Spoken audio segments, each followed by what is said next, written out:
Brought to you by Penguin.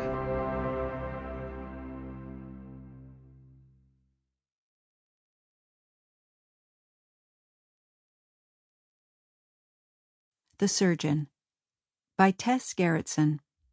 Read by Laurel Lefkow. Prologue. Today, they will find her body. I know how it will happen. I can picture quite vividly the sequence of events that will lead to the discovery.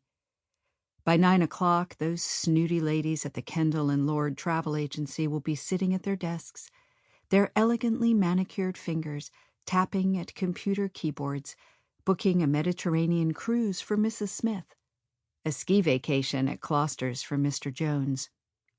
And for Mr. and Mrs. Brown, something different this year. Something exotic, perhaps Chiang Mai or Madagascar, but nothing too rugged. Oh no, adventure must above all be comfortable. That is the motto at Kendall and Lord. Comfortable adventures. It is a busy agency and the phone rings often. It will not take long for the ladies to notice that Diana is not at her desk. One of them will call Diana's Back Bay residence, but the phone will ring unanswered. Maybe Diana is in the shower and can't hear it. Or she's already left for work but is running late. A dozen perfectly benign possibilities will run through the caller's mind.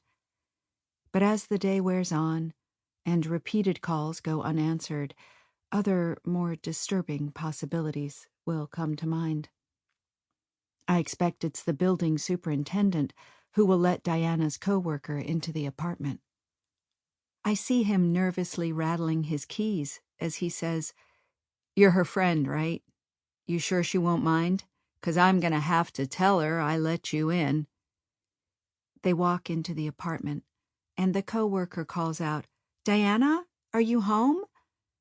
They start up the hall, past the elegantly framed travel posters, the superintendent right behind her watching that she doesn't steal anything. Then he looks through the doorway into the bedroom. He sees Diana Sterling, and he is no longer worried about something as inconsequential as theft. He wants only to get out of that apartment before he throws up. I would like to be there when the police arrive, but I am not stupid. I know they will study every car that creeps by, every face that stares from the gathering of spectators on the street. They know my urge to return is strong. Even now, as I sit in Starbucks watching the day brighten outside the window, I feel that room calling me back.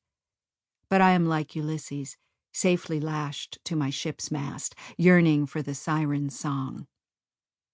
I will not dash myself against the rocks. I will not make that mistake.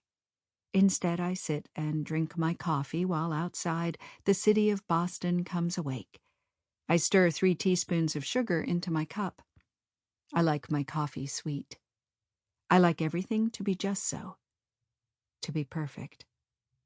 A siren screams in the distance, calling to me. I feel like Ulysses straining against the ropes, but they hold fast. Today they will find her body. Today they will know we are back. Chapter 1. 1 year later. Detective Thomas Moore disliked the smell of latex, and as he snapped on the gloves, releasing a puff of talcum, he felt the usual twinge of anticipatory nausea.